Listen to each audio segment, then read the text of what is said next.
Ia, fia lava e whaatalo whaantu le amatanga o nei vai aso.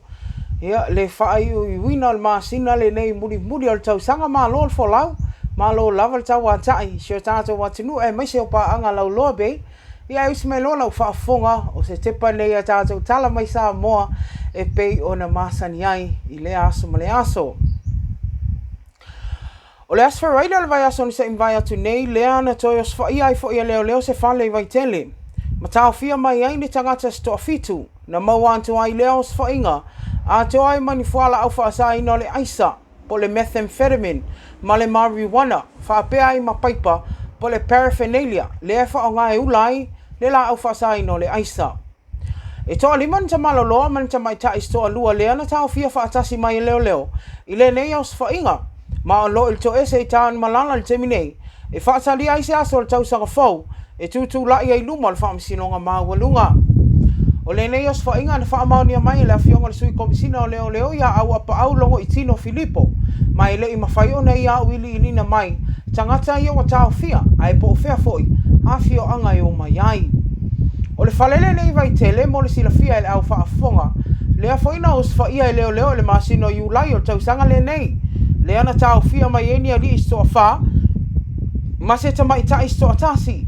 A o lea, ma o lea, o toi ta tala i tua e whaatali aino la tau whaamsinonga, e le masina o mate o tau sanga fau, ona na te ena o mai molianga i pe ona molia i la tau. A o lea, o toi molia mai ei fo i tangata i lea lama fale, ma o lo toi maua i fo i leo i a aisa, ma marijuana, e a le neos whainga i pe ona whaatau tai e le asfaraile, o le vai aso mamai. O le temi nei alo o whaatino ina pea su enga leo, e tusa le nei mata upu pe iai manisi tangata i tua atu, o lo o au fia i nei whainga, wha soli tu la fono. O se aso wha noa i a inga, ta i toa lua ma wha nau o nai ta maloloa e toa wha, lea na mau o lantou so i fua ono o sfala velave tau ta avale, lea sa tula i mai luma tono le company i a le Starkis Samoa i sa tala i Amerika Samoa, i le po le asfaraile taimi tutuila. E tu sa ni reporti mai Amerika Samoa e tu sa ai o le nei whaalave ma tautia o lo o whaali ai o se ta vale lanu pa e na whaafoina se tau lea e whaasua ava sa iai whaatasi mas ta mai ta ipo o lana wo teine whaapea. Na mafua ai ona tu lai mai le nei whaalave no wo tipi ta vale le ta vale pa le nei. Ma la vea i loa se isi ta vale o lo o tu po o paka i luma le Starkis o lo whaatali e piki nisi o le lantau a inga sa whainga luenga i lea po. Na ripotia mai e whaapea na luatu ta vale le nei matofu i ta tono o le pā, le ai whaonga i nei ulu whale ai ma ulu whafutanga ta whainga luenga le Starkis, ma ua whaamau ni ai, le maali li wai on tau le lea stua whae au fi ai ma le leo po, ma se tasi o tau le ana whato asa vali mai lava i whafo, mai le pā i lea po, ai so alo e le ta vale le nei ina ua tofu i ta tono o le pā. O le taimi tonu fo i lea, o lo o saava vali i ma mai le tele o tangata whainga luenga, ma la tau pusa tuna, o ni mea lofa e maasani o na tufa le company i nai tangata whainga luenga e talamasi nei ai, lo la tau ti ngai le tau sanga antoa e mai se lava, ia o le whaafetai o le la tau ngaluenga i le nei vai te Merkurismasi. Na va ai nisi o anta whaamomoi loto na tapu e ina nisi o tangata whainga luenga le company i le nei. I ele taati tia i ta whaala o nai tau lelea nei, a o tau whaatalia i pea, le tau no wato se la vea ista vale fale mai, ma na whaamaunia mai, na mali liwa i lava le nofo angana tupu ai le nei whaalave ia nai tangata nei e tō whaa. O lo ua whaamaunia mai fo ia le o iaisa tangata na malanga tu nei mo tutu ilanga luinga whaavai taimi, po se guest worker, na a fia ai ma waile so i fua le nei whaalave ai o nei tangata tō whaa wa a tō alo lato tai tolu tau sanga o ngā lului o tangata whainga luenga o le Starkis Samoa. O lo ua ai le aso ana nafi le tele o te ufunga la awe meise o ata o nei tangata nei ua mali liu o lo ua tu tonu i le nofuanga lea na tu la i mai eile nei whaalavi matautia i le mawhai o na ngalo i a inga ai meise o tai toa lua mana i whanau o nei tangata ua whano soifua o na e mafua mai tangata whaatau tatala ma aveta avale ona nai lungo le ala tele. E avato e wha mai senga tala mai Samoa ma le lompei i a inga loto wha vau nei nei tangata ua mali liu a o le nei walata mai aso fia le Keresimasi ma le tausanga fau. Ia maua pia le wha mawhanwhananga mai le atua mo o tau umai nei vai teimi whainga tā ona o le motu sia whaafosei o mafutanga mai e pele mama mai. O le tala muli muli a se fululu tausanga le ua whaasalaina i le whaamasino maua le to ese. Se ta mai tolu sfulu iwa tausanga le matua. Ona o moli anga e wha o le whai a inga whai wha maa losi ma le whai o ni a mionga matanga. I lona lava a whawhine moni se i tu lou. I tō lau launga le i tua leo leo lo wha ali a i e wha wha na wha tino i le neita maa lea lofa. I e nei winga matanga i lona a whawhine.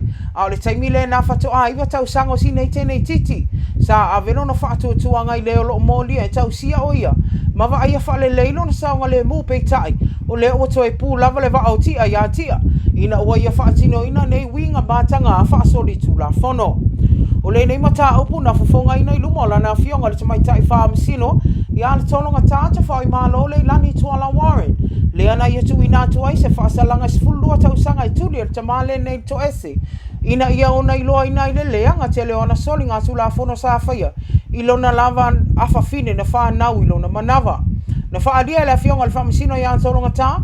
O le itu e sile o naunga onga o nei tu ai ngā soli ngā tu la whono. O no le teintiti o lona lava awhawhine moni. Mai santa tau ona ia tausi ma le whaapele pele. Ma pui pui ale leilo na saunga le mu. A o le nei wato e whai ai nei winga mātanga. Ma ua le peti aile o langa saunga le mu ma se tala vau fia fia. O si nei alu alu toto. A o tupu tupu ae. O le isi tu na wha mamafa le saunua ngā tolonga tā. O le matua ita lepe lava e leo lo umodi al wha atua tuanga po le trust. Mau te tua le nei teinei titi na a fia. Sa tu i nā tu ia te ia. O ia lona tama. A o lea ua nofo matalepe. I le tui nātua le nei whaiunga le tama le nei e pei o mōlia, pei o na mōlia. Sa tu e la patai e le a fionga le whaamisino ia tolonga tā. O nei tua i ngā soli ngā tu la whono. E le tau mate le whale pui pui lava le tani. Ma e le o alo lava le whaamisino ngai tui nātua whaasalanga pito i tala whea ngai. Mo i lātou umolo mōlia atu ai. Ina ia mawaise le sona tā ua mo i lātou o lo fia fia pea. E whaatino ne ia mionga mātanga e a fia i pea. Tēnei ti la iti, ma tēnei ti tala vau Samoa. Whafonga anga le atunua e meise ana i te tātou paanga. Se te pana e ala i a tātou tala mai Samoa. E ui ina tātou langona uma le whaanoa noa ma le mawhatia. Ia ona o le whalawe pe on tūla i mai. Ia i le motu o uso tua oi, ia Amerika Samoa. Ia e le tau mate. O le tele o nei tangata pe o le mali liu. Ia e mauti noa lava. Ia on tangata e malanga atu. Ia i polu nei.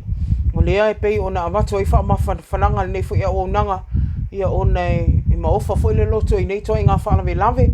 Ia e mo ia i le tala e mo moe lava mo manu e le fati.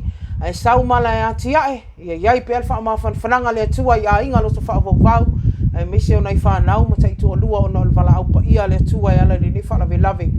Matu ia. Ia e mote minei, ia tātou toi whailoa i le aso ata e au, toi maua i whaini si tala, a tonu le a maua i ni tala le whamisinonga le aso, ma toi i le ai lavan tangata le whamisinonga pei lava o le wa alu malo longa fionga i whamisino, ia o te iloa ta e au, ona iei nisi o tātou ma tā upu pei o ma tā upu tau whainga pālota, le tau ona maua ia se tala mai, i le aso ata e au, e mote minei whamanuia le atua i lau whatau saunga, ti ute mwhaivala o whianga iai, tō whasau i fua.